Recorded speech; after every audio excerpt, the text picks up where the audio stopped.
안녕하세요. 신세계서울병원 정진환 원장. 권호진 원장입니다.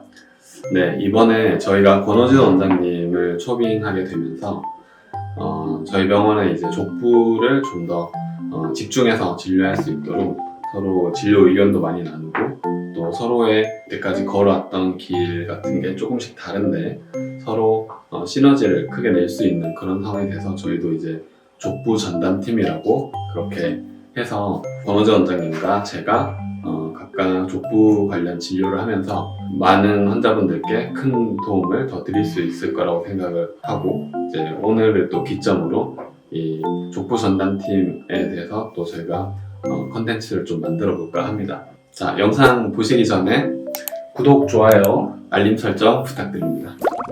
우선 권호진 원장님 이때까지 그 진료하셨던 것 관련해 가지고 간단히 자기소개 한번 부탁드릴게요. 네, 안녕하세요. 저는 이제 족부 족관절 전임의를 이제 저희 그 스승님이신 이우천 교수님께 이제 족부 족관절 전임의 수련 과정을 받고 이제 해운대 부인병원에서 족부 전담으로 5년간 근무를 하다가 신세계 서울병원에 와서 이제 여기서도 이제 환자분들을 다양한 족부 질환에 대해서 이제 좀 어려움을 겪는 환자분들을 맡아서 이제 성심성의껏 진료를 최선을 다해보고자 이제 열심히 노력하려고 합니다. 네, 그래서 이제 권호진 원장님 저희가 굉장히 환영하고 또 이제 같이 하게 돼서 감사드리고 또 축하드리고 그렇습니다. 그래서 우리가 족부라고 또 좀 나눠서 이야기를 하게 되는데요. 기존에도 우리가 뭐 관절센터, 또 척추센터 이렇게 많이들 나눠 있는데 관절 중에 하나인 족부가 유난하게 딱 족부라고 해서 우리가 좀 나눠서 그렇게 보는 어떤 이유가 있을까요? 일단 뭐 제가 생각하는 이유는 큰 관절들, 이를테면 뭐 어깨, 이제 고관절, 슬관절 이렇게는 대부분 관절 구성 요소가 조금 단순화되어 있는 경우가 많아요. 어깨 같은 경우도 이제 견갑골이랑 상완골 두 개로 구성이 되어 있고, 이제 무릎 같은 경우도 대퇴골이랑 경골, 고관절 같은 경우는 골반뼈랑 대퇴골 이렇게 큼직큼직한 뼈들로 되어 있는데, 이제 족부 같은 경우는 이렇게 모형을 보셔도 알겠지만 발목 관절이라 그러면 이제 뼈 3개로 이제 구성되어 있고, 나머지 족부 뼈들은 아주 다양한 뼈들이 이루어서 구성을 하고 있기 때문에 이제 어떤 하나의 문제 때문에 하나의 질병이 생기는 게 아니다라고 개인적으로 생각하고 있고, 이 발목뿐만 아니라 발에 이제 여러 가지 요인들이 복합적으로 작용을 해서 뭐 어떤 질환인 이 질환이니까 이렇게 치료를 해야 된다 이런 게 아니고, 이 환자는 이런 면도 있고 이런 면도 있고 이런 여러 가지 요인들이 있어서 이런 걸 전체적으로 어떻게 교정을 해줘야 전체적으로 이제 편한 발이 되겠다, 약간 그런 식으로 생각을 해야 된다고 저는 개인적으로 생각하고 있어서 아마 그런 면에서 다른 관절이랑 조금 차이점이 있지 않나 그렇게 생각하고 있습니다.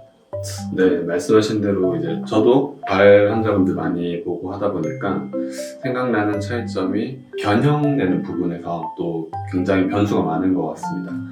예를 들면 무릎 같은 경우에는 무릎이 이제 다리가 일자로 있을 때 무릎을 기준으로 발이 안쪽으로 모이는 이제 내반 변형이라고 하고, 많이들 오다리 변형 이렇게 얘기를 하죠. 그래서 이런 변형이 있고, 또 우리나라에는 그렇게 흔하진 않은데 반대로 이렇게 X자로 되는 외반 변형이라는 게 있어요.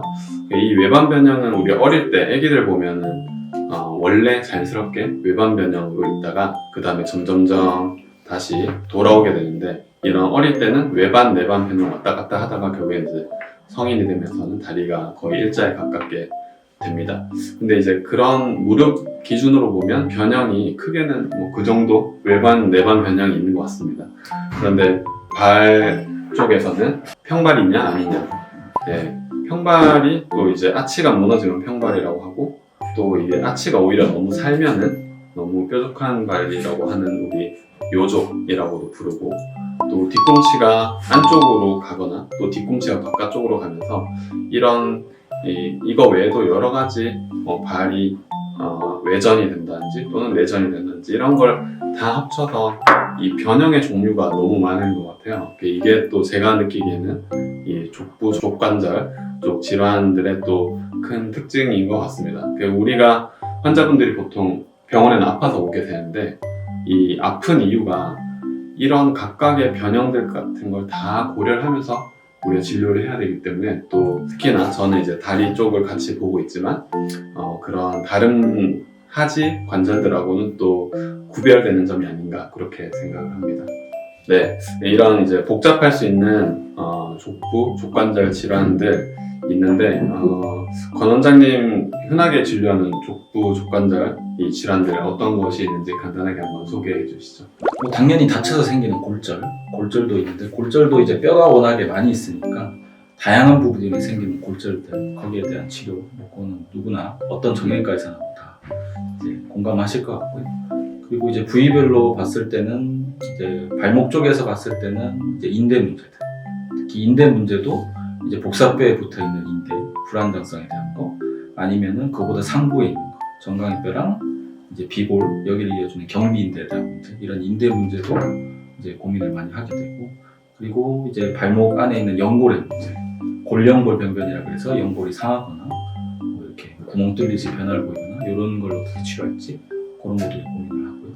그리고 이제 나이 드신 분들은 이제 발목 관절이 생길 수 있는 건 뭐 관절염에 대한 치료를 많이 고민을 하는데 이제 관절염도 보통 선생님들은 이제 관절염이 있으면 되게 이제 족부를 전문을 안 하신 분들은 약 먹고 참고 지내다가 이제 다 망가지면 이제 뭐 붙이든지 인공관절 합시다. 대부분 그런 단계로 넘어가는데 이제 저는 이제 그렇게 망가지기 전에 이제 아직 살릴 수 있는 발목을 어떻게 더 다시 살릴 수 있을까 이제 그런 것들에 대해서 많이 이제 좀 고민을 하고 이제 치료를 하고 있고요. 네, 그 밑으로 내려가서는 이제 발의 변형으로 봤을 때 아까 정기랑 원장님 얘기하셨지만 평발도 일반적으로는 발이 그냥 유전적으로 평발로 생겼으니까 그냥 이대로 살면 된다라고 생각하시는 분들이 많은데 병적인 평발도 상당히 많거든요. 이제 평발이 잘 버텨주면서 이게 평생을 쓸 수 있는 분들도 있는 반면에 그 평발로 인해서 힘줄을 망가뜨리거나 관절을 점점 망가뜨리거나 이런 평발이 있기 때문에 평발도 이제 병적인 평발로 넘어갈 것 같으면 적극적으로 수술적 치료나 이런 것들 개입을 해서 이제 교정을 하는 것들이 필요하니까 이런 평발 문제 같은 거 그리고 그 외에 여기 발 이제 짜잘한 뼈들에서 생기는 거 그 뼈가 뭐 상한다든가 죽어간다든가 이런 것들 어떻게 치료할지 그런 문제들도 고민을 하고 그리고 이제 발가락 앞쪽으로 와서는 이제 뭐 대표적으로 흔한 병이 이제 무지외반증 이제 엄지발가락이 휘어가는 변형 이제 그런 변형 교정하는 수술 그리고 이제 엄지발가락 말고 새끼발가락이 변형되는 소건망류라고 하는데 그런 것도 치료하는 것도 고민하고 그리고 많이들 간과하시는 것들 중에 하나가 이 발등뼈에서 생기는 통증 우리가 중족골통이라고 하는데 사실 명확한 병명이 있는 건 아니에요. 이 관절에서 생긴 통증을 통칭해서 중족골통이라고 하는데 이제 이 중족골통을 어떻게 좀 줄일 수 있는지 그런 것도 고민을 하고 이제 나머지는 이제 발가락 변형이 굳어 있는 분들이 있으면 그런 것들 어떻게 풀어줄지 뭐 대표적으로는 뭐 이런 질환들로 많이 접하고 있는 것 같습니다. 네, 그것뿐만 아니라 또 흔하게 우리가 족저근막염 이건 정말 이제 너무 많은 분들이 이미 공부까지 하고 오셔서 이미 족저근막염 아니냐고 진단을 거의 이제 맞춰서 오시는 분들도 많이 있는데요. 뭐 그런 분들뿐만 아니라 또 아킬레스 힘줄 우리 또 몸에서 거의 제일 유명한 힘줄 중에 하나죠. 그래서 아킬레스 힘줄 쪽으로 물론 이게 손상이 돼서 오시는 분도 있고 또 아킬레스 힘줄염도 굉장히 흔합니다. 그래서 이런 발의 뒤쪽 통증도 저희가 진료실에 굉장히 많은 분들이 찾아오시는 것 같습니다.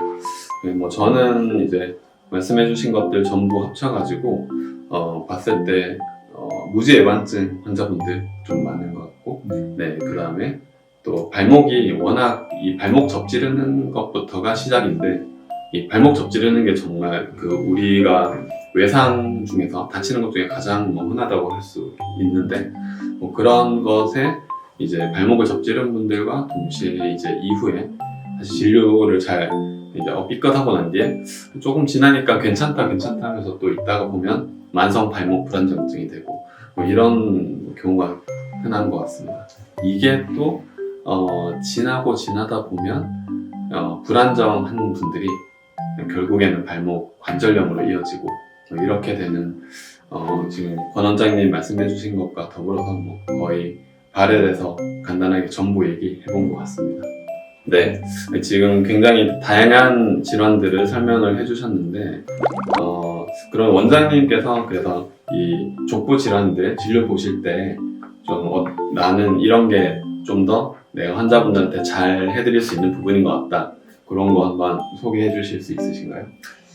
네, 뭐 저는 일단 뭐 보존적 치료하는 거 외에 이제 주로 이제 자신 있게 하는 건 수술적 치료 쪽을 이제 짚어봤을 때 일단 뭐 다른 선생님도 하고 계시지만 이제 최소 침습 수술을 하는 거, 그래서 뭐 하시는 무지해반 수술 같은 것도 이제 고식적으로 열어서 하지 않고 구멍만 내서 하는 이제 최소 침습 수술도 하고 있고, 이제 무지해반뿐만 아니고 이제 발등뼈를 수술할 때도 이제 최소 침습으로 조금만 구멍을 통해서 이렇게 교정을 하는 그런 식의 수술도 하고 있고요. 그리고 아까 얘기하셨듯이 발목인대 불안정성도 이제 다 그런 건 아니지만 환자분 케이스에 따라서 이제 적절한 케이스라고 생각이 되면 이제 관절경을 이용해서 구멍 상처를 이용해서 이제 인대 봉합하는 이렇게 최소 침습 수술이 가능한 케이스들은 그렇게 수술을 하고 있습니다. 그런 게 있고, 그리고 또 다르게 생각하는 거는 이제 처음에도 서두에도 말씀을 드렸지만 여러 가지 요인이 복합적으로 작용하기 때문에 뭐 이를테면 저희가 책에서 배울 때는 실제로 이제 이런 질환은 이렇게 치료한다가 다 끝이거든요. 이 병은 이렇게 수술해라, 이 병은 이렇게 수술해라. 대신에 수술 방법의 차이가 있는 거지, 이렇게 하는데 이제 제가 족부 전임의를 이제 수련을 하고 이제 실제로 임상에서 하면서 느낀 거는 이제 하나의 문제만 고쳐서 되는 게 아니다.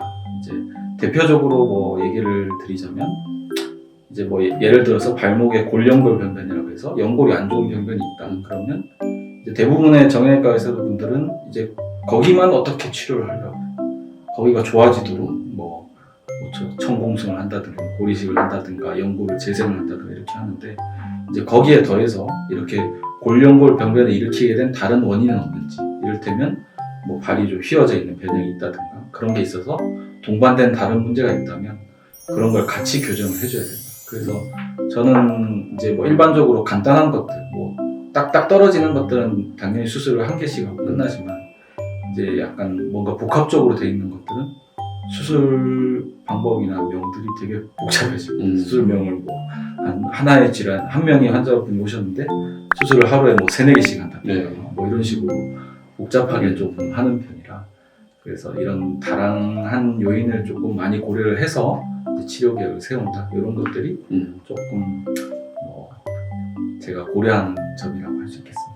네, 그게 이제 정말 발에서도 여러 가지를 고려해야 되고 그런 게 굉장히 다방면에서 잘 고려해서 그렇게 진료를 하실 것 같습니다. 권 원장님께서 그래서 말씀해주신 그런 내용들 굉장히 다양하게 고려를 해서 결국에는 최고의 그런 결과가 나올 수 있게 치료를 잘 해주실 것 같아서 굉장히 믿음직스럽고 너무 좋습니다.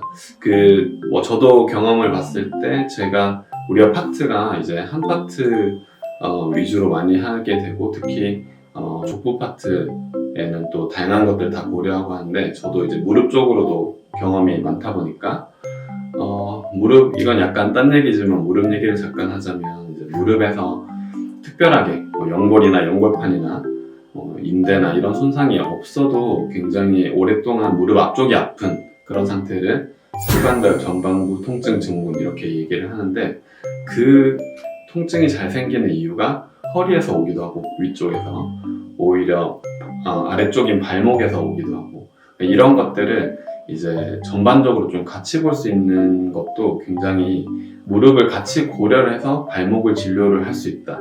이게 굉장히 또 장점으로 이때까지 저는 생각을 하고 있었어요. 그래서 실제로 무릎이 아파서 오셔도 결국 여러 가지 검진을 하다 보면은 발목이 안 좋았다, 혹시 발목도 같이 아프지 않으세요? 했을 때 여러 번 접지른 적이 있어, 이렇게 해서 이제 결국에 그 문제가 발목의 문제였던 이런 경험을 많이 하면서 이제 다양한 눈을 키우는 게 굉장히 환자분들을 위해서 중요하다는 것을 많이 요즘에도 깨닫고 있습니다.